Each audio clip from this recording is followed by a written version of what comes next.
प्रधानमंत्री नरेंद्र मोदी इस वक्त जबरदस्त रौले में दिख रहे हैं। ऑपरेशन सिंदूर से भारत ने दुनिया को जो अपना जलवा दिखाया, इसी का असर है कि ऑपरेशन सिंदूर के बाद पहली बार जब विदेश दौरे पर पीएम मोदी गए हैं तो उनकी जबरदस्त धमक दिख रही है।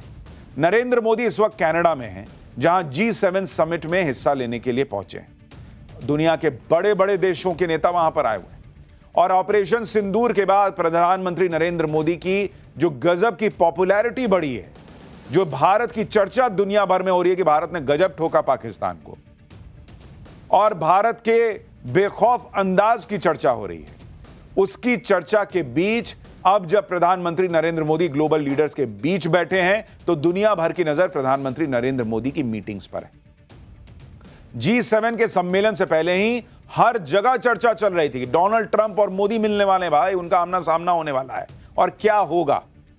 ट्रंप और मोदी की मुलाकात को लेकर गजब की चर्चा हो रही थी, लेकिन यह मुलाकात हो ही नहीं पाई क्योंकि नरेंद्र मोदी के G7 में पहुंचने से पहले ही ट्रंप वहां से सब कुछ छोड़ छाड़कर जल्दी में निकल गए अमेरिका के लिए। ट्रंप ने कह दिया कि बहुत बड़ा काम आ गया है बॉस, जाना होगा मुझे।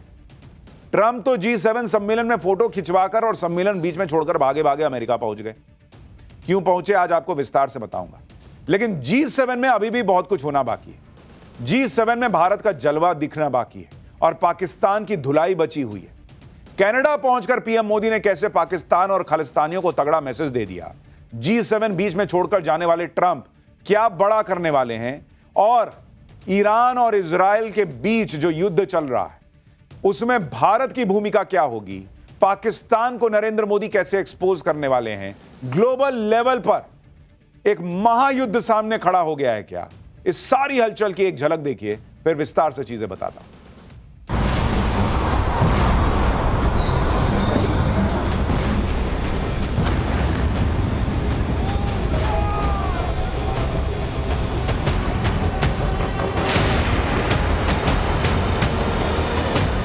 I want to see no nuclear weapon in Iran, and we're well on our way to making sure that happens.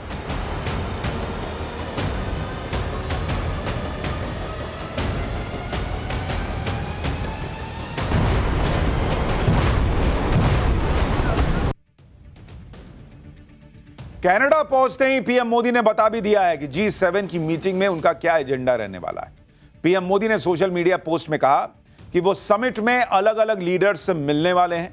PM Modi ने कहा कि वो वैश्विक मुद्दों पर अपनी बात रखेंगे। साथ ही प्रधानमंत्री मोदी ने कहा कि वो G7 समिट में ग्लोबल साउथ की प्राथमिकताओं पर जोर देंगे। ग्लोबल साउथ से पीएम मोदी का मतलब ऐसे देशों से है जो विकास की दौड़ में पिछड़ गए। पीएम मोदी अक्सर ऐसे देशों की आवाज उठाते रहते हैं। नरेंद्र मोदी ऑपरेशन सिंदूर के बाद पहली बार ग्लोबल लीडर से मिल रहे हैं और यह बात क्लियर है कि G7 में भी नरेंद्र मोदी पाकिस्तान की जबरदस्त धुलाई करने वाले। आप देखिए, इस G7 में जाने के पहले नरेंद्र मोदी जिस तरह से साइप्रस गए, वहां जो गॉगल वॉगल लगा के तस्वीरें हैं, भाई तुर्की और पाकिस्तान ऑलरेडी छिलबिला रहे। और अब वहां G7 में क्या होगा, भाई जो देश एटम बम रखने पर ईरान की ठुकाई का समर्थन कर रहे हैं, वो फिर पाकिस्तान जैसे देश के पास एटम बम होने पर चुप कैसे रह सकते हैं। नहीं पूछेंगे नरेंद्र मोदी कि भाई ईरान रखेगा एटम बम तो आपको दिक्कत है, और यहां पाकिस्तान जैसा आतंक को पालने वाला देश रखे हुए तो आपको दिक्कत नहीं है। पाकिस्तान के एटम बम पर भी तो बात होनी चाहिए, क्योंकि पाकिस्तान ने तो हाफिज सईद, मसूद अजहर जैसे आतंकियों को पाले रखा है, तो उसका एटम बम सुरक्षित कैसे है दुनिया के लिए। अगर ईरान के एटम बम दुनिया के लिए खतरा है तो पाकिस्तान के एटम बम भी दुनिया के लिए खतरा होंगे ना, क्योंकि ये कभी भी आतंकियों के हाथ लग सकते हैं। और नरेंद्र मोदी दुनिया के सामने G7 में भी लिख कर रख लीजिए कि पाकिस्तान को एक्सपोज करेंगे। जैसे नरेंद्र मोदी ने दुनिया को बताया है पिछले 10 साल से, 11 साल से, कि तुम्हारा आतंकवाद मेरा आतंकवाद नहीं चलेगा, तुम्हारे यहां टेररिज्म के लिए अलग पैमाने, मेरे यहां अलग होंगे, ऐसा नहीं चलेगा भाई। तुम्हारा कटता है, खून निकलता है तो तुमको दर्द होता है, तो हमारे यहां भी वैसा ही होता है। सबसे बड़ा सवाल तो अमेरिका जैसे देशों पर उठता है, क्योंकि अमेरिका ने तो खुद हाफिज सईद और मसूद अजहर जैसे आतंकियों पर प्रतिबंध लगाया हुआ है। खुद अमेरिका ने हाफिज सईद और मसूद अजहर को अंतर्राष्ट्रीय आतंकवादी घोषित कर रखा है, लेकिन पाकिस्तान इन आतंकियों को पाल कर बैठा है और अमेरिका जैसे देश इस पर अपनी आंखें बंद करके बैठे। पाकिस्तान को लेकर ऐसी हिपोक्रेसी अब नहीं चलेगी। नरेंद्र मोदी इसीलिए पूरी दुनिया में लगातार अपनी कूटनीति से पाकिस्तान को एक्सपोज कर रहे हैं और दुनिया को पता चल रहा है कि जिस पाकिस्तान पर दुनिया आंखें बंद कर लेता है, उसके आतंकी सिर्फ भारत के लिए नहीं, पूरी दुनिया के लिए खतरा बन सकते हैं। नरेंद्र मोदी कनाडा के पीएम से भी मिलने वाले हैं।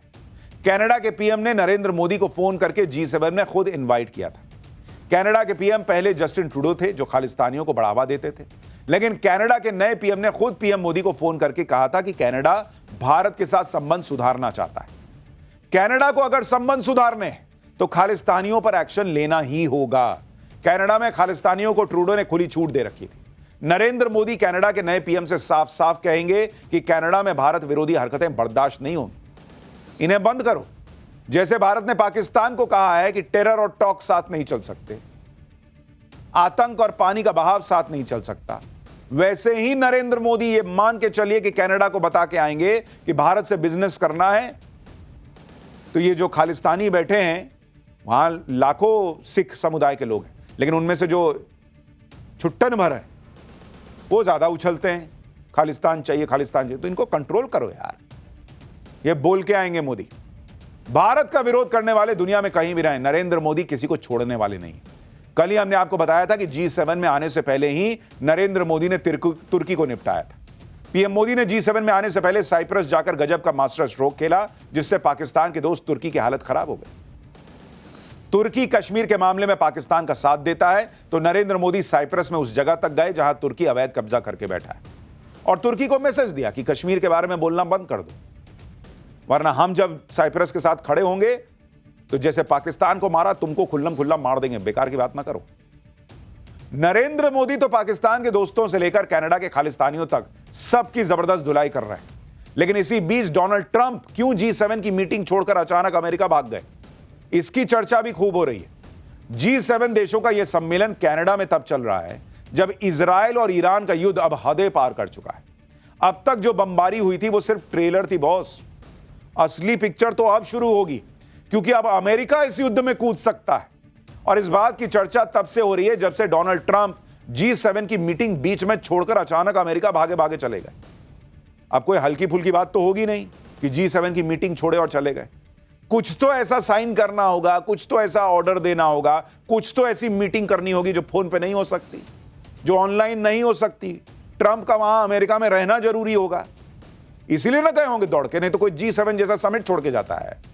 ट्रंप ने यहां तक कह दिया कि वो ईरान इजराइल के बीच कोई सीज फायर नहीं करवाने जा रहे, बल्कि इससे भी बहुत बड़ा होने वाला है।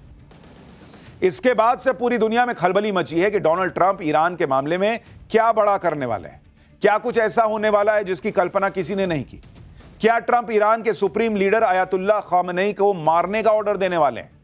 क्या ट्रंप सीधे इजराइल और ईरान के युद्ध में कूदकर ईरान को बर्बाद करने वाले हैं? क्या ट्रंप अमेरिका के ताकतवर हथियारों से ईरान की न्यूक्लियर साइट को धुआं धुआं करने वाले हैं? क्या ट्रंप ईरान में तख्ता पलट करने वाले हैं? क्योंकि भाई एक चीज तो क्लियर है, यह आदमी बीच में G7 समिट छोड़ के ऐसे ही नहीं गया होगा। यह हल्की बात नहीं है और ट्रंप का कोई भरोसा भी नहीं है। वो कुछ भी कर सकते हैं, वो कुछ भी कर सकते हैं। ट्रंप के दिमाग में कुछ बड़ा प्लान तो चल रहा है और उन्होंने इसके संकेत दिए हैं।